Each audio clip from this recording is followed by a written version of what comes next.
Michael Grady here, greeting his fan base. By the way, this is going to be a little bit different show than we usually do at Headflyer. We don't have a speaker set up. We're assuming because of the shape of this room, you can all hear us. Can you all hear us in the back? Everybody okay? I can hear you, Thank you. If we aren't speaking up enough, let us know. We'll raise the volume. This is the John Krawczynski Show, part of TalkNorth.com. John, of course, the star of the show from The Athletic and from TalkNorth.com. Our special guest tonight, again, thanks so much for coming out once again to join us, Michael Grady. Please give Michael a round of applause.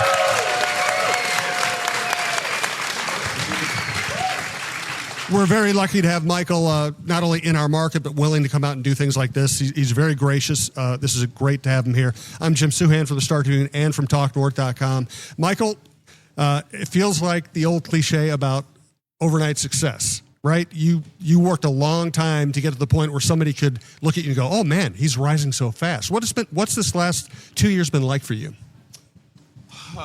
The 2 years have been amazing for me because of team success, and that's what excites me. We've talked about it often.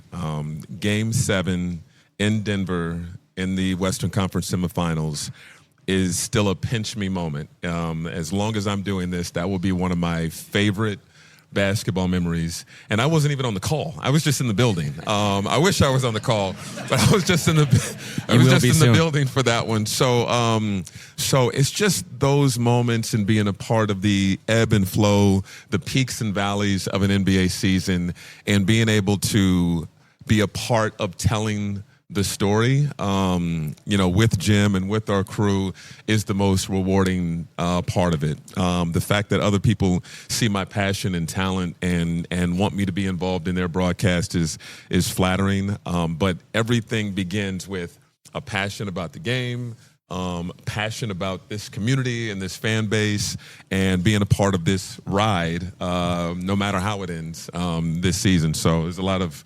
We've been up and down this season, for sure. So I'm hoping that last night's performance was a sign of things to come. We're live at Headflyer Brewing. It's on Hennepin Avenue, just east of downtown Minneapolis. Michael and I both live downtown Minneapolis. It's like a 6-minute drive. It's so easy. Free parking, great beers, great other drinks. I know some of our friends here are trying out the slushy drinks. Drop by, great place to watch basketball, great place to hang out. It's been a great host of the John Krawczynski Show. A couple bookkeeping things here. We're coming to you from the Aquarius Home Services studio officially. We're presented to you by Giggly THC Beverages. Thanks to all of our sponsors who made all this possible. Also, we just started the Talk North Sports Report. We did our first show Wednesday night in Minneapolis. Mark Rosen is now a part of the network. We're very lucky to have him. The first show included Mark as the MC, John Krawczynski, Michael Russo, Lavelle E. Neal III, myself. Check it out if you get a chance. Mark's first show, Mark Rosen's Sports Monday, will drop on Monday. He's going to start doing a weekly show in addition to being one of our regular MCs. Again, we're very lucky to have Mark Rosen as a part of this. Last question. I know you don't want to talk too much about yourself, so I'm just going to ask one more question about you. Then I'll hand it off to John. You guys can start the Timberwolves and basketball discussion.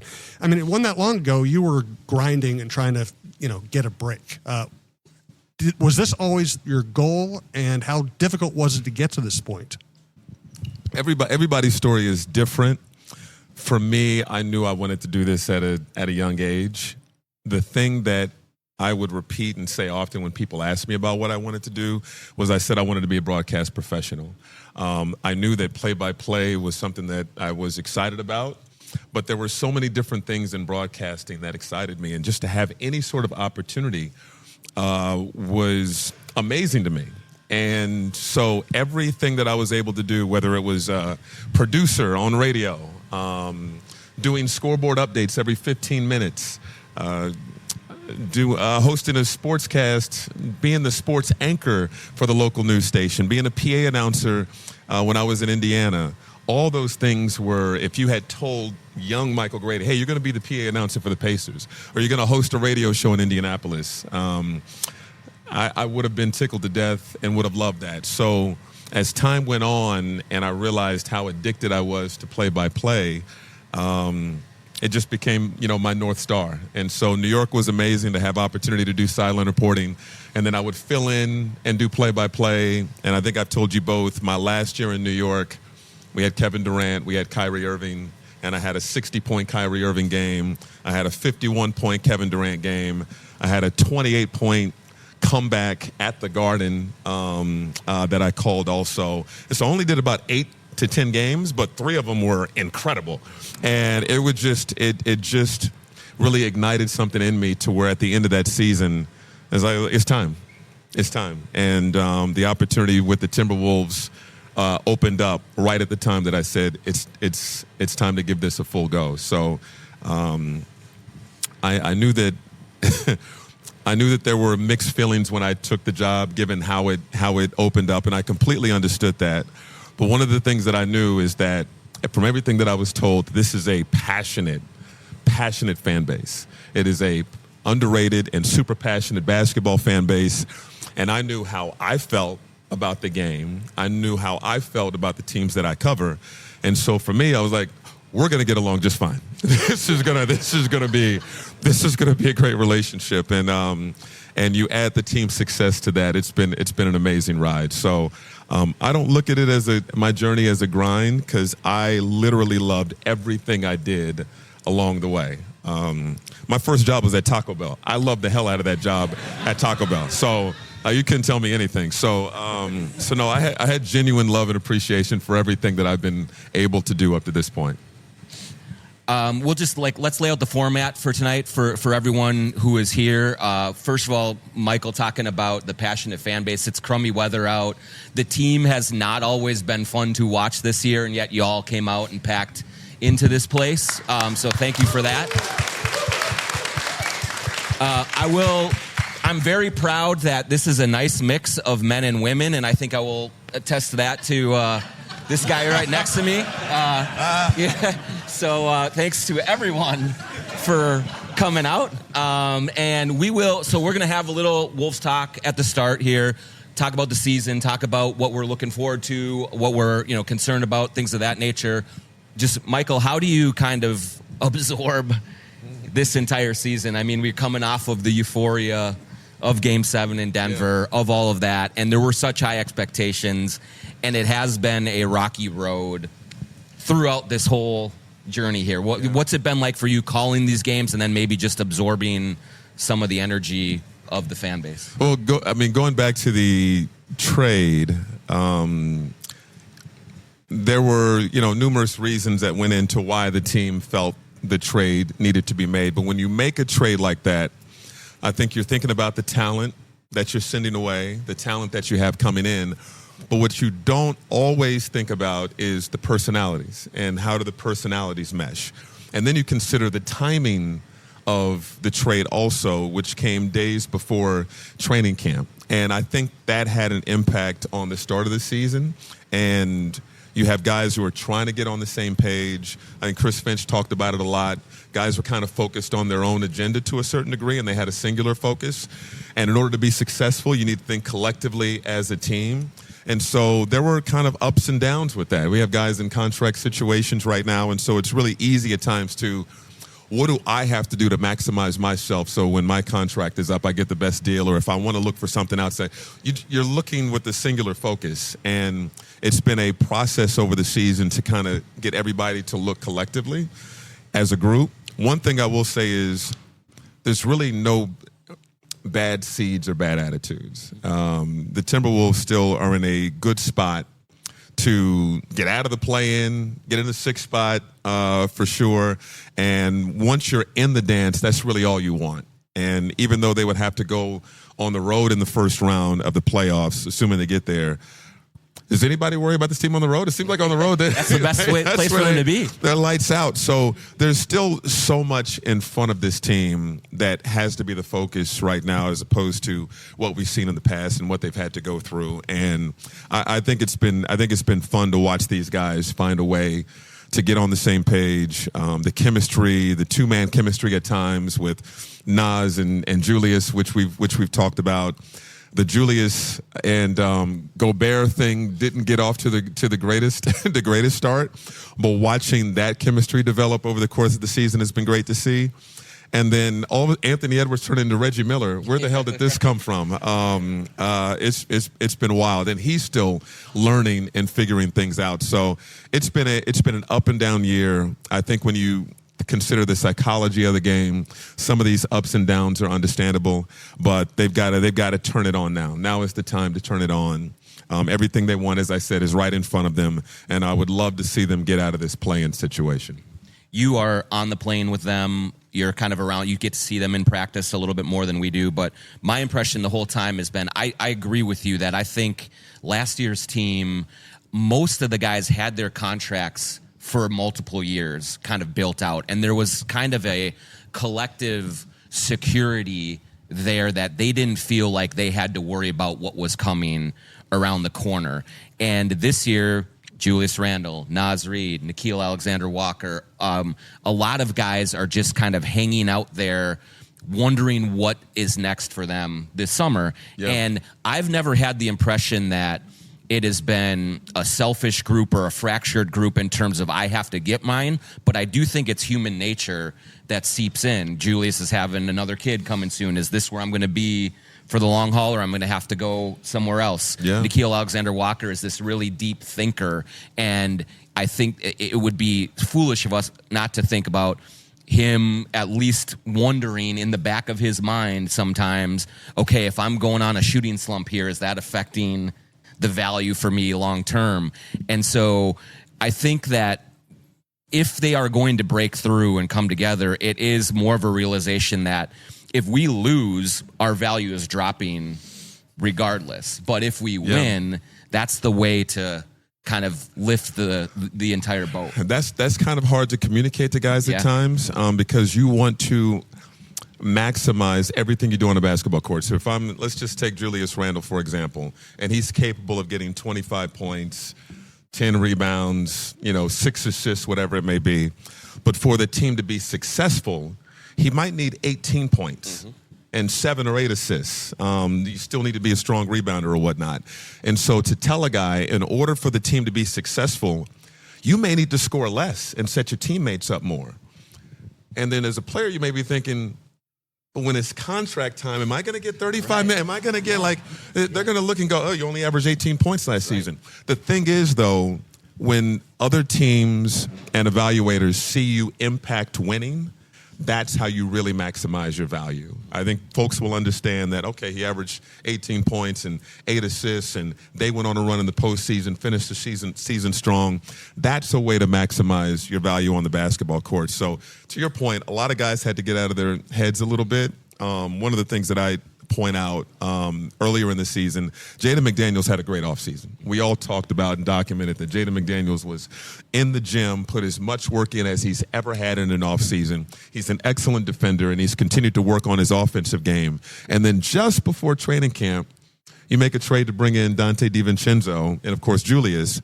But now you have a guy in Dante to where if Ant is double-teamed or if Julius is double-teamed and you pass it to Jaden in the corner, and he doesn't knock down the shot, psychologically in Jaden's mind, he's going to look over his shoulder and go, are they going to bring the shooter into the ball game and bench me now? So from a psychological standpoint, you may be living and dying with every three-pointer that you miss, every shot that you put up that doesn't go down, because you're worried that when the horn sounds, that substitution is for you. So I feel like it took time for Jaden to get out of his head, among other things, to find his groove.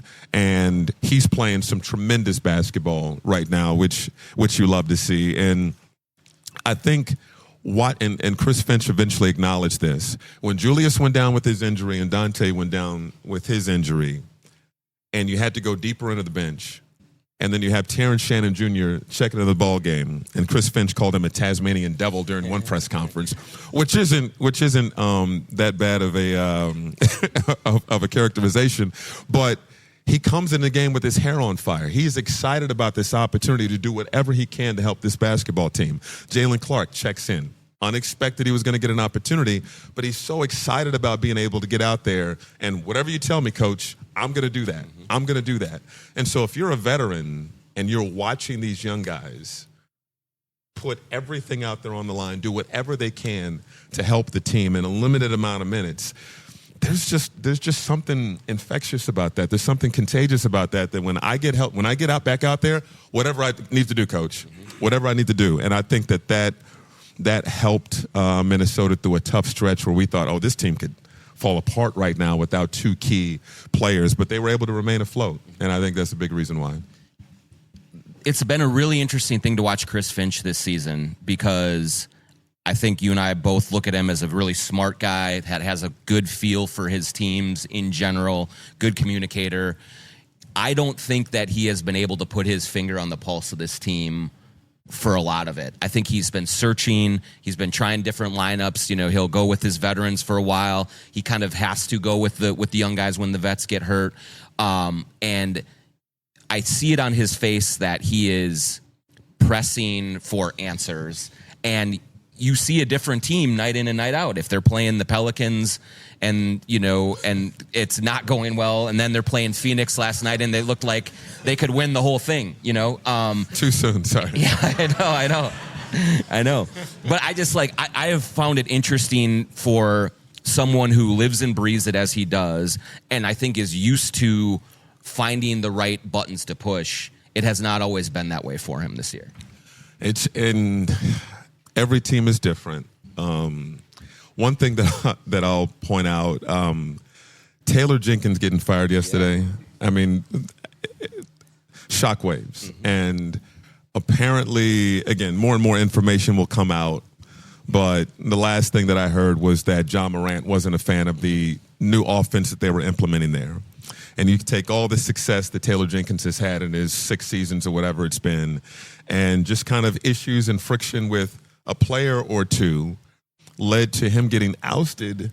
And we have, 10 games left in this NBA season before the postseason? They were in 5th place, same record with the LA Lakers at the time of him getting let go.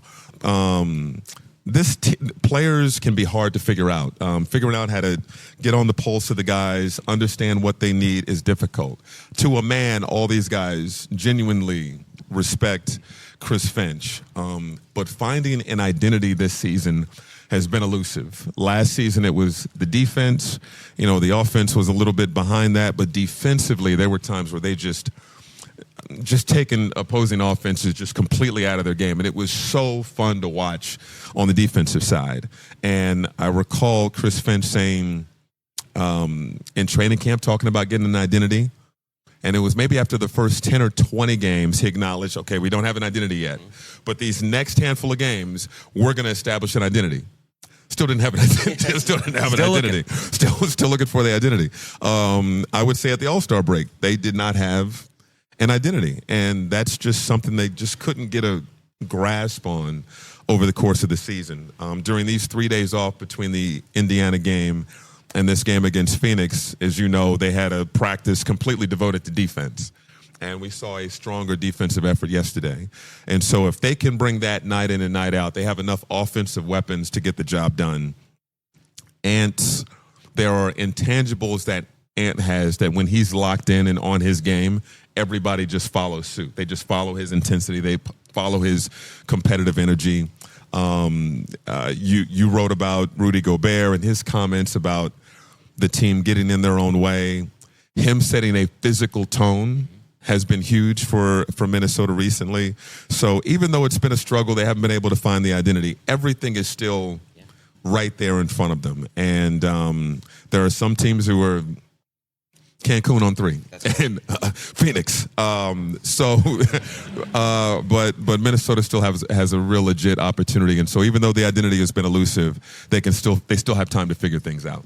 Well, and I think the other part of that Taylor Jenkins drama is one thing that Chris Finch does have going for him is there are stars who will put their thumb on the scale of justice and say, no, you're out of here. And Ant is not that guy. He is, if you talk to him, he is fully invested and believes in Chris Finch. He respects him. Even when Finchy gets into him, he may disagree right away, and then he's like, you know what, he's right. I can't argue with that. And I think it never guarantees long-term, 5-10 years down the road, but the stability that this team has been able to maintain while going through the rocky patches, I think is really attributable to, they know that they don't have to worry about their star going diva on it and trying to exert himself in a way that can just mess everything up. And I mean, it certainly helps to have Mike Conley and Rudy Gobert and those professionals as well as veterans kind of as the backbone. But when your face of your franchise star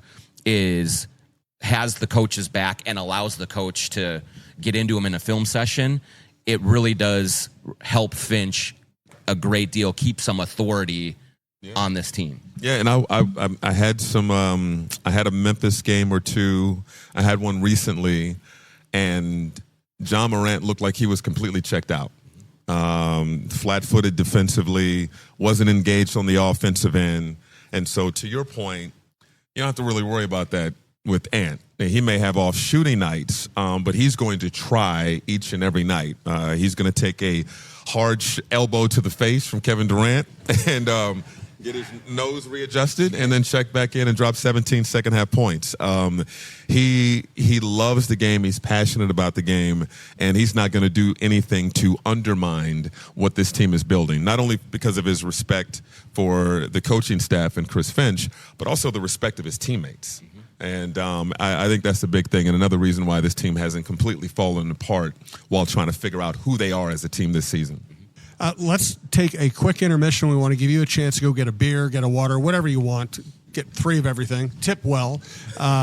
We appreciate you being here. And is Dan going to come up now? Dan's coming up right okay, Dan from Headflyer is going to come up and chat with us a little bit about what's going on at Headflyer. So hang tight for a second. Then we'll have the intermission. And then remember, at the end of the show, we're going to take some questions from y'all, and John's going to have some giveaways, including Timberwolves tickets. Hi, Dan.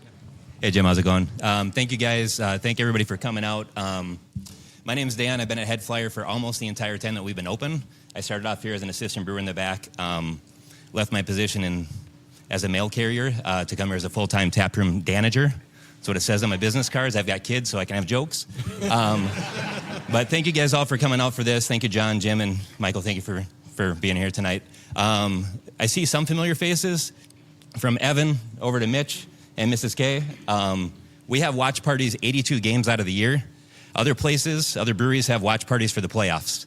So come out here every single game of the year. We've got a rush of the last 10 games of the season where we're doing some giveaways. We're doing a signed Nas Reed jersey, so we've got some slips up here at the desk. But yeah, we want you guys to come out. We're definitely going to come out for the playoffs. We already know that that's going to happen. So we're celebrating our 8-year anniversary coming up here May 3rd.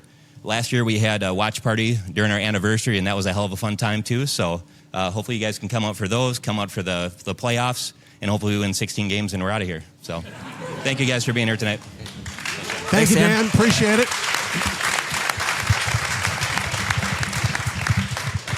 So again, thanks to Dan, thanks to Headflyer, thanks to our producer, Alex Haugen, who set all this stuff up. Thanks, of course, to Michael Grady.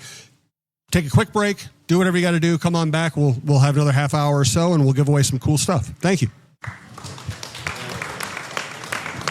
We're in an intermission here at Headflyer Brewing, and I just wanted to thank our many sponsors. Again, we're coming to you from the Aquarius Home Service Studio, and we're also presented by Giggly THC Beverages, GIGLI.com. This stuff is great. I let some people try it the other night at the Talk North Sports Report. The flavors are really vivid. It's low calorie. You'll wake up without a hangover the next day. The prices are low. Go to giggly.com and use the promo code GIGLYNORTH, GIGLINORTH, to get 50% off your first order. Then just keep ordering it like I do because it's so good. Giggly.com, GIGLYNORTH is the promo code. Thanks also to Princeton's Liquors.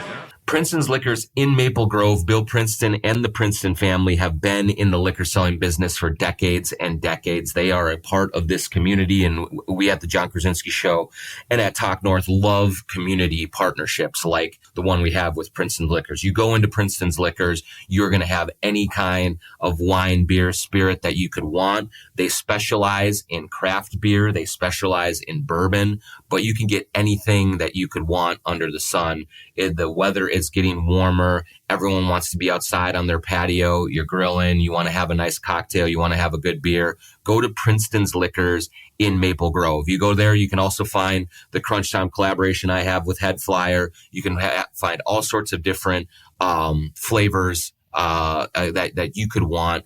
But we want to thank Bill Princeton and Princeton's Liquors for being such a good partner with us at the John Krawczynski Show for such a long time now. And the way that we thank them is we support them and we go in. So when you go into Princeton's Liquors, tell them the John Krawczynski Show sent you. Get yourself something great to accompany a night on the patio, some time in your basement watching the Wolves play and grinding out these games. Princeton's Liquors in Maple Grove. And thank you to Aquarius Home Services. Scott for Aquarius Home Services. Enjoying the roller coaster spring weather? Record highs, then freezing cold, even snow. Spring sure has its twists and turns. What's next? Our hot, muggy summer. That means now is the time to schedule your AC tune-up, and for a limited time, it's 50% off. From tune-ups and repairs to new system installs, enjoy expert service and no surprise upfront pricing. Schedule today at AquariusHomeServices.com.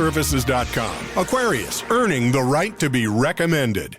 Special thanks to our longtime sponsors, TSR Injury Law, 612-TSR-TIME. You know the drill. If you're ever injured, call 612-TSR-TIME. We hope you never need that number, but if you do, remember it, 612-TSR-TIME. They will not charge you unless they win your case, and they win lots of cases. That's why they're such a big deal. That's why they get to hang out with Nasri. Thanks also to Royal Credit Union.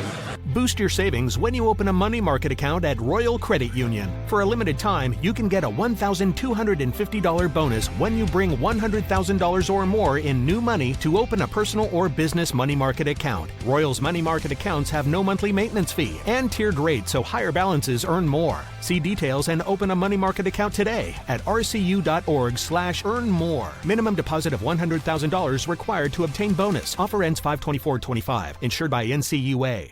And finally, the provider of so many great Twitter questions through the years, you know and love them, Shepherd Goods and Lamb Chops clothing line. Yeah, so just a reminder, you go to sglambchops.com and use the promo code JONK20, John K20, for 20% off anything at Shepherd Goods. It is the most comfortable, best casual wear that you can find around. I am wearing a Lamb Chops hoodie right now. It is so comfortable. It is so high quality. You know that this thing is going to last for years and years, and it's going to look good doing it. So go to Shepherd Goods and Lamb Chops clothing at sglambchops.com, promo code JONK20 for 20% off hoodies, hats, shirts, shorts, pants, sweaters, all sorts of different stuff that you can check out. It's great material, super stylish. Wear it anywhere. sglambchops.com. True Vision Institute in Bloomington. I've been telling you about it for months now. Just a life-changing experience for me to go to True Vision and have LASIK surgery this summer. Everything is easier for me after having LASIK surgery. I don't have the hassles of contacts and eyeglasses. I don't have to worry about going in for annual appointments to get the eyes checked, and also to make sure that I have the latest and greatest style of glasses, and I'm not looking like some washed up 46-year-old like I am, trying to stay ahead of the trends. I don't have that anymore. I'm just going around free and clear without anything on my face, and that's all thanks to the good folks at True Vision. When you go into True Vision, you will immediately notice how welcoming, how warm, how friendly, and how knowledgeable the staff is there. They get you in, they get you checked out, they find the right vision correction options for you, and then Dr. Chu is just world class in how he helps you through the procedure, how he makes sure that he gets you taken care of, and like he did with me. And I've had zero issues with my vision since I had the surgery in July. And I just keep kicking myself and wishing I would have done it 10 years ago. So go to truevision.com and set up your consultation. Tell them the John Krawczynski Show sent you, and get on with your life. Make it easier on yourself, and just get to the point where you can kick your own self in the butt and say, why didn't I do this a long time ago? All right, we're going to start up round two here. You ready, Alex? We good? All right. Here we go. Hey, everybody, we're going to start up. We had a request to speak a little louder. We'll try to do so. Remind us if we don't. So, John, I'm just going to let you resume the conversation with Michael Grady here. First of all, we'll get back to the basketball, but Michael, you're an ESPN star now. You're on TV all of the time. I think what everyone around here wants to know is, what does a Saturday night like for Michael Grady look like in Minneapolis when you are not here? Because I'll tell you what my Saturday night looked like, Michael Grady. We got brats in the air fryer, tater tots for the kids, and had a great time. I love my wife. I love my kids. We have an awesome time. That was a good disclaimer right there. I am 46. I'm 46 years old, Grady, and I am a family man and domesticated, so I need to live vicariously through you just a little bit. So why don't you just break it down for us a little bit? So Dan told us to have an intermission so everybody could go get a beer and do whatever he needed to do and come back. I requested the intermission because once John has his second beer, the show gets really freaking fun. Michael, you may answer the question now. I'm not intoxicated enough to answer that question. One thing that I get asked a lot about, Minneapolis, and before taking the job, I didn't know a ton about Minnesota. So in my time here, I've had to learn a lot and getting acquainted with the community, and I absolutely love the restaurant scene. Mm-hmm. And so it's amazing. It's an amazing restaurant scene. So that's one of my favorite things as a foodie. I do love a home cooked meal, but the food scene here is amazing. So have you had the air fried brats and tater tots? Anytime you want, come on over. We don't live far from here. By the way, the air fryer is a top 10 invention in human history. Without question, absolutely. No doubt. So, no, I have that at home too. Yeah. No brats in it though. Well, Michael, what do you think about what do they have to go down the stretch to get to 6? I'm thinking 7-1, or maybe 6-2, but I'm trying to get a hold on it because the Warriors have a tough schedule. The Clippers do as well. But obviously the goal is to get to number 6 so they don't have to mess around with that play-in at all. Yes. The best thing about 6 and being out of the play-in is you damn near get a week off. Yeah. If it's a play-in situation, what do you plan on Tuesday? Mm-hmm.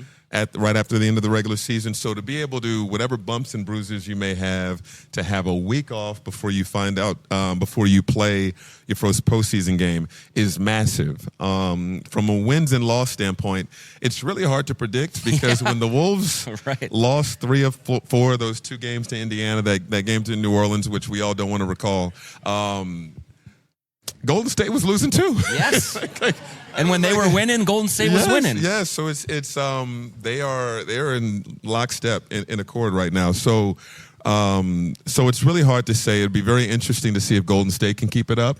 One thing that we've talked about that we'll keep an eye on is the Clippers and Golden State playing the final regular season game of the season. So there will be one loss. There'll be one extra loss there. So that'll be a really compelling game at the end of the year. While the Timberwolves will close the season against Brooklyn and Utah. Which is not good for the Timberwolves. You say that like it's a good thing. It may not be. There's opportunity. Yes. Once again, I'm not intoxicated enough to keep it all the way real. But the night is young. But the night is young. So so the and we've talked about this, the things that have hurt the Timberwolves this season, playing down to their opponent, for sure. That's been an issue. The way they performed in tight ball games, their clutch games have not been great this season, and the home crowd has brought it every game. The guys just haven't brought it in front of the home crowd every single game. And so the home record is night and day from what we saw a season ago. The thing about this is these are all, even at this late stage of the season, these are all correctable things. Playing well at home is something you should be able to do. Deciding that you're not going to play down to your opponent is something that you can make a decision on collectively before a game. And then clutch games, that's just reps. They have the guys to get the job done there. So those have been the 3 things that have plagued the team all season long, and there's going to be opportunities again. 2 Brooklyn games, a Philadelphia game, the Utah game to close the season. There are opportunities there to right that ship, and that would be timely considering the standings. A famous Minnesota hockey coach, Jacques Lemaire, once said that he liked big players because big players make people uncomfortable. What's it like to sit next to Jim Peterson every day? Uncomfortable. This is, for those listening to the podcast, this won't be as interesting, but for you all, like this will be a visual medium here. The funny thing about Jim is we sit next to each other on the plane, and he's got the window seat. I'm the aisle guy, and you're talking about a big guy. I don't know why this popped into my head. When Jim has to go to the bathroom, I don't have to get up. He just steps over me. He just literally just steps over me, and he doesn't disrupt my sleep or work. He just literally. So, but no, Jim is on the broadcast front. If it sounds like we're having fun, it's because we are having fun. If it sounds like there's chemistry between the two of us, it's because there is chemistry between the two of us. And I love him to death. I love Katie Storm. I love Leah B, Marnie B, our entire crew, just really good people. And if you're having fun watching us, that means the most to me because we're having a ball. If the team is losing, it sucks, but we still enjoy being around each other and describing the game. And I hope that comes through. And so Jim is he's still a ball of energy. He still loves coming to work every single day. We joke about this being the best 2.5 hours of our day. He does as much homework and research as any analyst that's calling games. He's still having, this is something that you need, whether you're a journalist, a writer, or you're on television or on radio, a curiosity. That's an underrated thing. Jim is still curious about why did this work? Why did this not work? Why is this guy playing well? Why is he not playing well? Why did the coaching staff come up with this or do that? Why is this team playing well? And I think a healthy curiosity is vital to be a good broadcaster and to be a good storyteller in this industry. So yeah, no, love Jim to death, and we continue to have a ball. And we told the story a number of times. Generally, when you come into a new market and you're working with a new partner, they ask you to do a mock game where they sit you and your new partner in front of a television, and you watch the game and you call the game as if it's live, and so they wanted us to do that. We had our first dinner together at Spoon and Stable, and had great conversation talking basketball. And at the end of the dinner, he goes, I don't want to do this damn thing. Do you want to do this damn thing? I go, no, we don't. Do you feel like we need to do it? No, we don't need to do it. So we just completely blew it off. And our first game together was our first game together. And so it's been great since. And you guys are great together, and you're great together right away. So it's such a pleasure to turn on the TV and watch your broadcasts. And I don't say that to everybody. I appreciate it. Appreciate it. I'm going to ask a question of both of you. Who should the Timberwolves want to face? Let's assuming that however they get past the play-in round, whether they escape it or have to win their way out of it, who should they want to play first round? John, you first. I think anyone not named LeBron and Luka.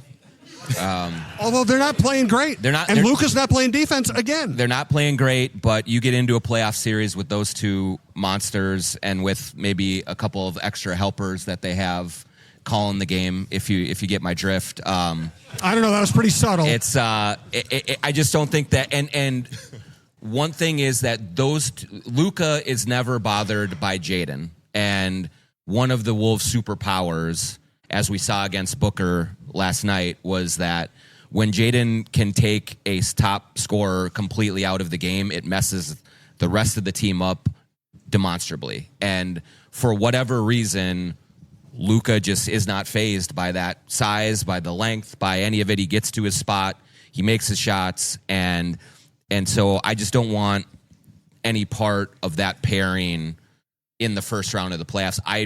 Every other team, I mean, OKC is a great, great team, but the Wolves I think, invite that kind of a fight. They want that. I am not concerned about Memphis or Houston. I don't think they have the horses that the Wolves do in Anthony Edwards, that stuff. I don't think the Warriors are good enough.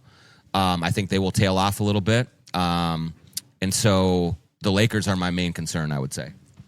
I would agree with you on that. I would agree with you on that for a multitude of reasons. From a play-in standpoint, one, you want to get out of the play-in.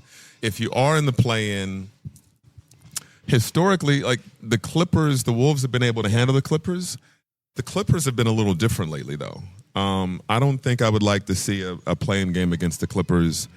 The Warriors, I'm not really concerned with them, but the Clippers are interesting to me that even though we've dominated them in recent games, they just look different since adding Bogdanovich.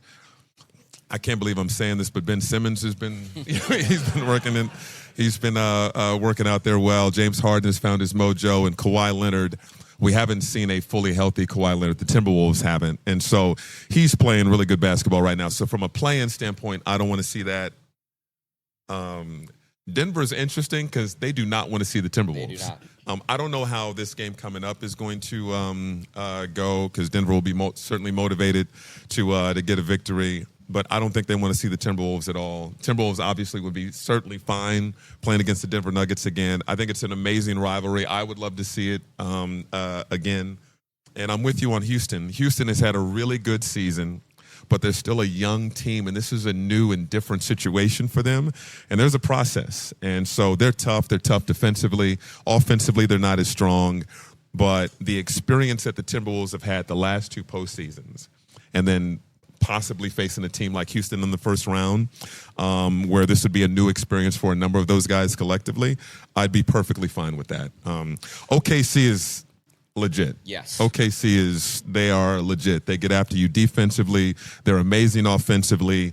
And every time Shea walks onto the court, it's 30 points and 11 free throws.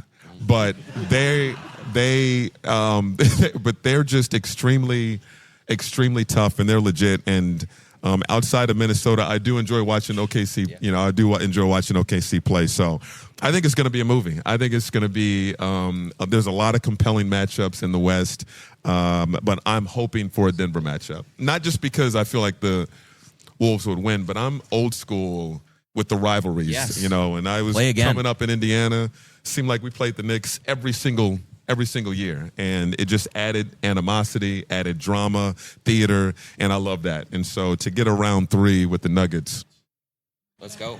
Aside from the great basketball and that scene, we were all there for Game 7 in Denver. That was one of the great moments in recent Minnesota sports.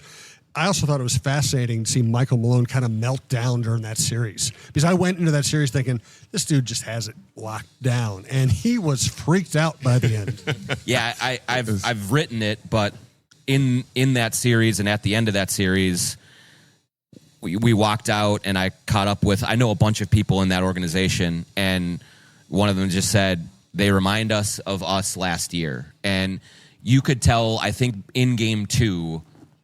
They knew they were in real trouble, and they knew that they didn't have that extra gear that the Wolves had. And that's something that this Timberwolves team is still, I think, searching for. I think one thing you never worried about the Wolves last year was, do they want it enough? Are they playing hard enough? Are they getting after it?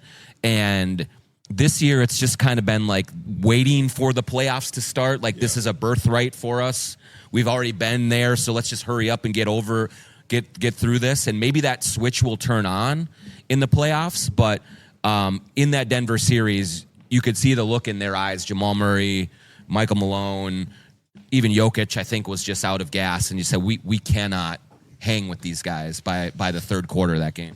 Jamal Murray was throwing heat packs onto the basketball court. Yeah. Was it 2 of them? Yeah. He had completely lost it. Totally. And so they had completely taken them out of their game. Michael Malone, again, lost it. It was, those first 2 games was glorious to see, and that defensive performance in that second game was amazing to see. The next 3 games were not fun. But, again, the the cat quote. This is which we laughed at, but this is what movies is made of. This is that Game 7. Game 7 was a movie, and we talked about this with Jim. A 20-point comeback during the regular season is amazing.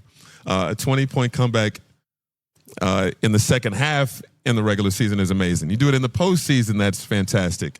You do it in a Game 7, which sends you to the Western Conference Finals Against the defending Against the champs. defending defending champions. Yeah. Is maybe still the best player on the planet. yes. Yeah, I don't think yes. there's a maybe. Yeah. Yeah, which is a fun debate this season. But yeah, no, it was, again, unbelievable. I'll never forget it. John, should we move to the giveaway and fan question portion? How do you want to handle the next Yeah, I segment think here? maybe we'll take a few questions and then we'll do the raffle. And so, again, thanks for everyone for showing up. But yeah, do not be bashful. Raise your hand. Raise your hand, and we'll call John on you will and do it. point you in. Roll. So yeah, the question for those who are listening on this is, what's the future of Target Center, and what's the plan going forward? I'll tell you, whenever this ownership transition is completed, and right now Glenn Taylor still has some time before he has to declare whether he is going to appeal the ruling or not. I don't expect him to appeal, but I've been wrong before. We'll see. But I think it's eventually going to go to Mark Lori and Alex Rodriguez. And I know that one of their first orders of business is to unveil some sort of plan to address the arena.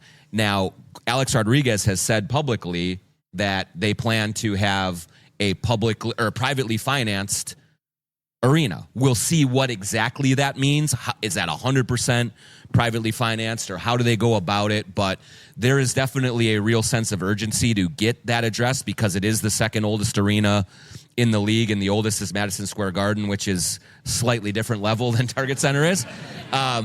And so I think they will go through it, and we'll see what that process looks like, but they're definitely going in knowing that the building has to be addressed, and it'll be a downtown building somewhere, and we'll see what kind of plan they have to finance it. But they have a bunch of deep pockets on their team, and a bunch of real estate minded people, and all those things. So, I'm eager to see what that looks like whenever this transition happens. So he's asking if Grady remembers the first time he uttered cash, and if he's going to trademark it. If you can trademark cash, you are ahead of the game. Hey, with all those ESPN gigs, you're trademarking cash already. So, it was certainly early in my first year with the Wolves, and so as an announcer, you want to make sure you don't get bogged down in saying the same things after every made basket. You want to just vary your language, if you will. And so every game I have a list of maybe 20 different ways to say there's a made basket. Yahtzee. Different ways to describe a pass, different ways to describe a dunk, things like that. I have another list which are more creative if the opportunity ever presents itself. Some things have been sitting there for 2 years. The opportunity just hasn't come yet. I used to feel a way about having basically a vocabulary list with me, so I would kind of hide it or whatnot. And so I didn't want Jim to go, what is that? What is this? What you got there? But I just tried out, different things. And I think it was maybe a couple of people said something, and then Jim mentioned a friend of his said, folks really like cash. And you should save it for big moments or whatnot. And so I started doing that. So it was definitely based off of fan feedback and how they responded to cash. and I've told Grady this before. Cat had one of his youth basketball camps before he was traded, and my daughter Nita was in it, and there was hundreds of kids that were there, and they would do the shooting, shoot around and stuff. And when anyone would make one outside of 6 feet, the kid would yell "cash," and so I'm just saying, this is what the impact that he has. Kids are listening, people are listening. They really do appreciate it. So I love that. Beautiful. Yes, sir. So we asked for the 3 strengths the Wolves need to have for a playoff series. Composure in late game situations. I think Ant's decision making has been something that he's working through so far. And if he can find the right mix there and not just try to take over every single game because, man, that would be really cool if I hit this shot. I think that's big. I think I think Rudy and Jaden have to be great defensively.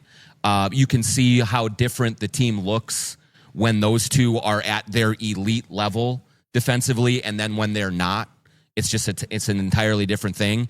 And I do think that the three-point shooting that they have had all season long has to sustain. So much of their offense is Randall drive, kick, open corner three, knock those down. And when they hit them, man, that just is a tidal wave. And when they don't, all of a sudden the offense really dries up and it's harder for them to generate possessions. Yeah, I'm going to echo what you're saying. It has to be a collective effort. So when Nikhil checks in, he has to be locked in, Nas, Dante, or whatnot. But I'm going to echo you on the two-man combinations. Jaden and Gobert have to be tremendous, setting the tone defensively and the physicality.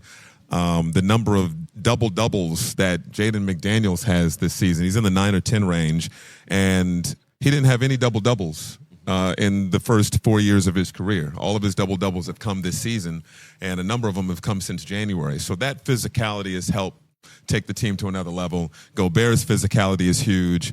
The other two-man combination is Ant and Julius, both guys who can get buckets whenever they want, but that balance between is it time to attack and get my own hoop, or is it time to set up my teammate, that balance is going to be huge in the postseason. And then the third for me is just clutch. You don't want that to become a mental thing when you're late in ball games and it's, okay, we haven't really had success here. We go again. Here we go again, that type of situation. They have to find confidence in the clutch, and because there's going to be a number of close games in the postseason.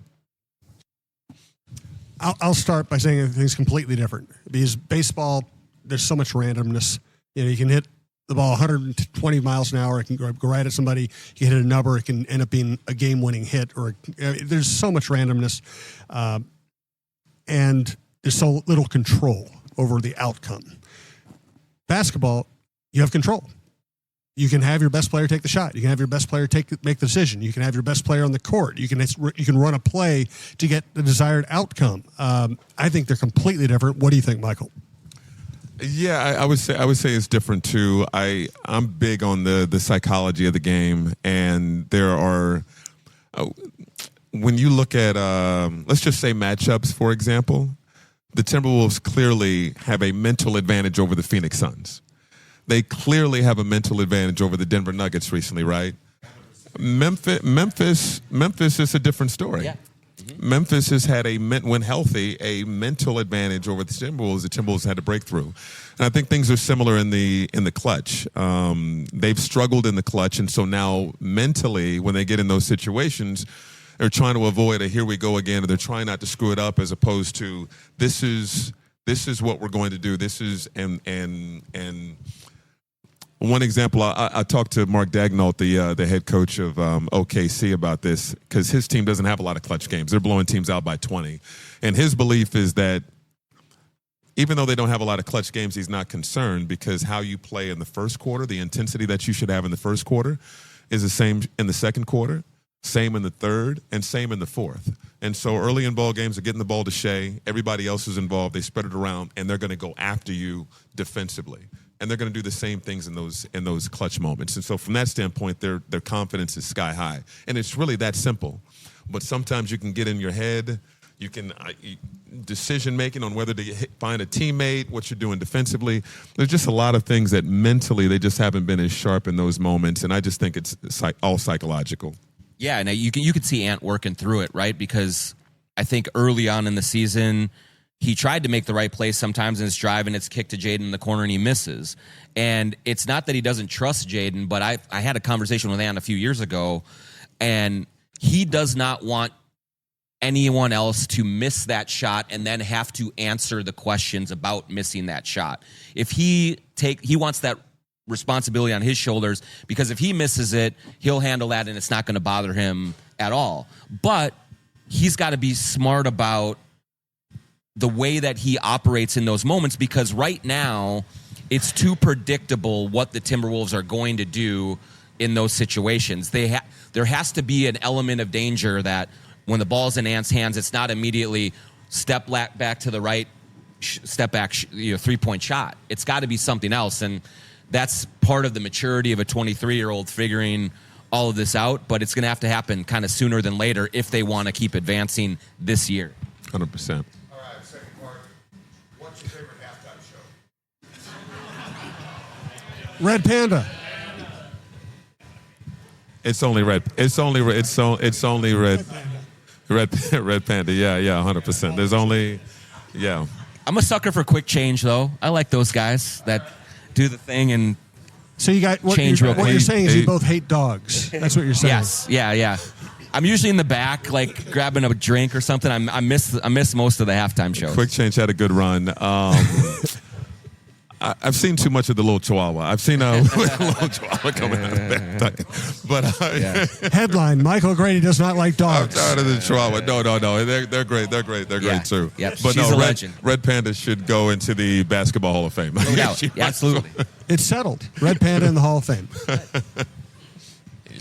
She's asking just who Grady looked up to, who tried to emulate coming up the ranks as a broadcaster.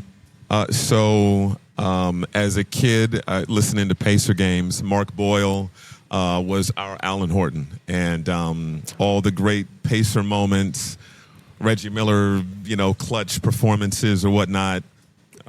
Mark Boyle was the soundtrack for me. And then when I started working in radio, I was doing the pregame and halftime and post for Pacers radio, and so I was able to work with, Mark Boyle, and I was listening to him game in and game out.